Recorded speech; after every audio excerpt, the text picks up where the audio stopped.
कोई खुदा मेरा तेरे सिवा मेरा जग सारा हो।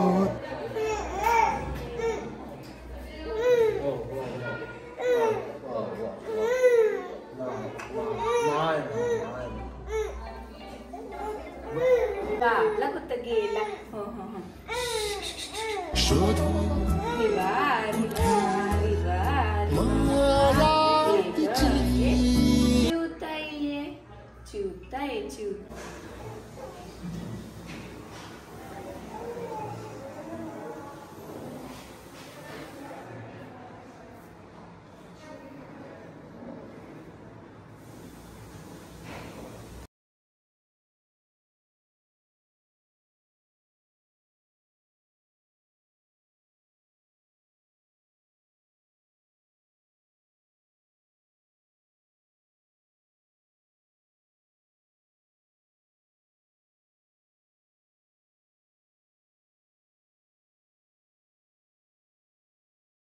तर नमस्कार मित्रांनो, आपल्या ब्लॉग मध्ये तुमचं स्वागत आहे.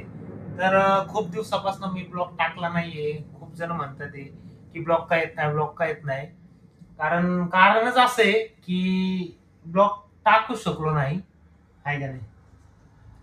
म्हणजे तुम्ही ऐकलं तर आहे म्हणा, परत आम्हाला शिळे देणार आहेत ते पण आम्हाला माहिती आहे, पण ते कारण वेगळं आहे. तुम्हाला सांगतो विषय काय झाला सांग. तर आमचं पिल्लू खूप आजारी पडलं होतं. आमची रिवा खूप म्हणजे तिला ऍडमिट करायला लागलं. ती 4-5 दिवस दवाखान्यात ऍडमिट होते. आम्हाला काहीच कळत नव्हतं. कधीच ती आजारीच पडली नव्हती, जशी जन्मली तशी. आणि पहिल्यांदाच आजारी पडली अचानक. आम्ही पहिले नाही का सर्दी आणि खोकला झालता तिला. एवढा खोकला झालता की ती पूर्ण अर्धा तास खोकत होती. तिच्या जीवाला पण ते सहन होत नव्हतं. टाकून दिलं फार. आम्हाला असं टेन्शन आलं ना. मी 4 दवाखाने बदलले. हिला गावाकडे सोडलं होतं दिवाळीमध्ये, न्यायला गेलो तुम्ही. आणि न्यायला गेल्यानंतर आदल्या दिवशी तिला जास्त झालं. मग ह्यांनी ऑलरेडी 2दा दवाखान्यात नेलं, परत 3ऱ्यांदा दवाखान्यात नेलं. त्या दवाखान्यात फरक नाही पडला म्हणून परत 4थ्यांदा दवाखान्यात नेलं. तुला कळलं का?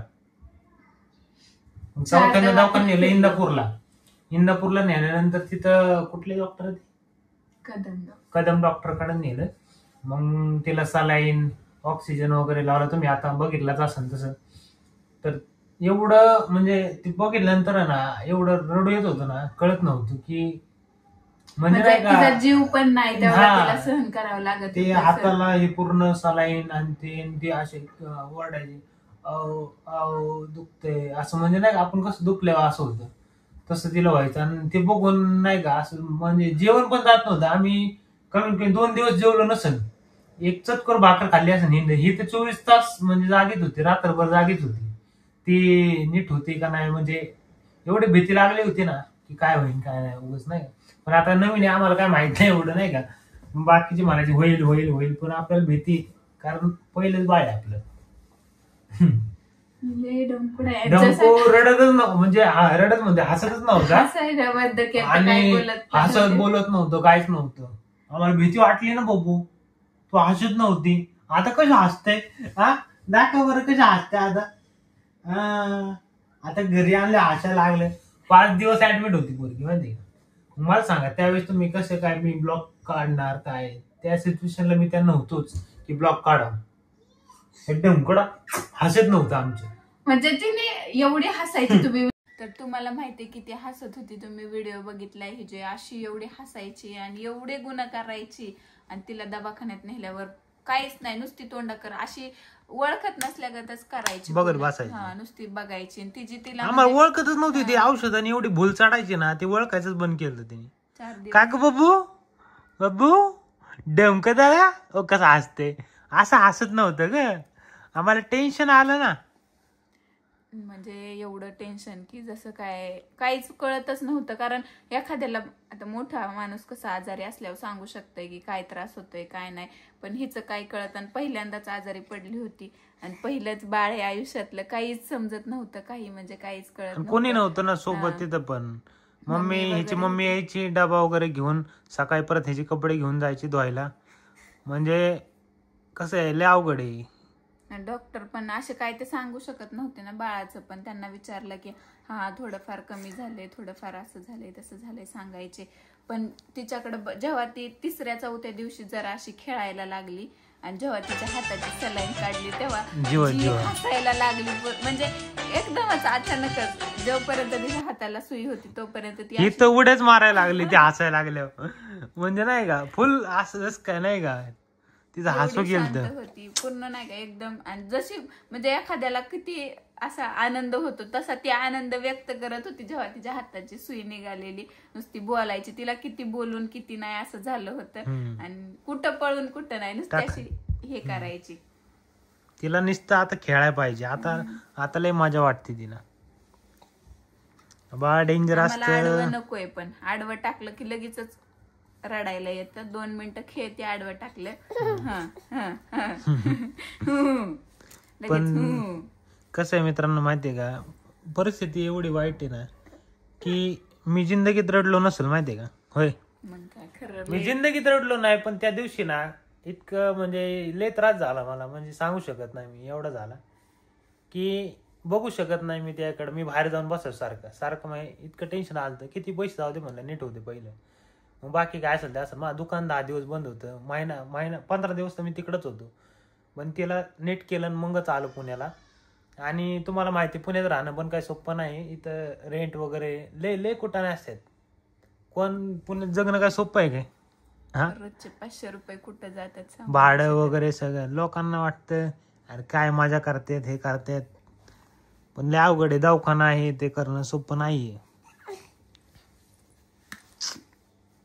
आता बोंबऱ्या नीट झालेला आमचा डमका. आता निश्चित हसते. संध्याकाळी पॅक असतो डमक्या.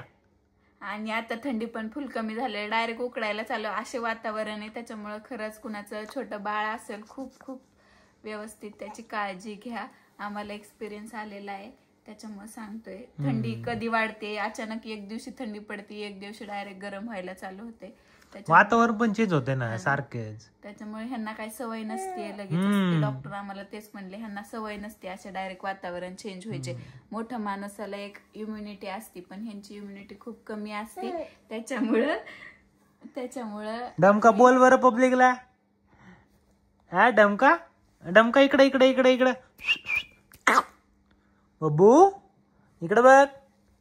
अगे गे गे बब्बू मोबाईल पाहिजे सगळं हातात. मोबाईल हिसकवते नुसतं तोंडात घालायचं. मोबाईल हिसकवते, तोंडात घालते, अशी घेते तोंडात घालते, काही पण जे पण. आणि एका जागेला शांत, जशी आजारात न उठलीये तशी शांतताच निघून गेली आमच्या आयुष्यातली. बरं बाबा ती खेळती त्याला म्हणतोय मला, बाकी काय नाही. फुल खेळ बघा तुम्ही बघू शकता. 2 मिनिटं ती शांतताच नाहीये, बसणार पण नाही आता शांत. जमके तर डमकाला आम्ही माग टोपी आणली डायरेक्ट. आता माग टोपी नात करायचं डायरेक्ट पॅक. टोपी आणली घे. आणि आमच्या दोघांना सुद्धा 2 टोपी आणल्यात आम्ही. सुट्टीच द्यायची नाही, संध्याकाळी घालून झोपायचं. नाच करते का. हा यावंच लागते, टोपी घालावंच लागते, नाही तर सर्दी संग लढावंच लागते.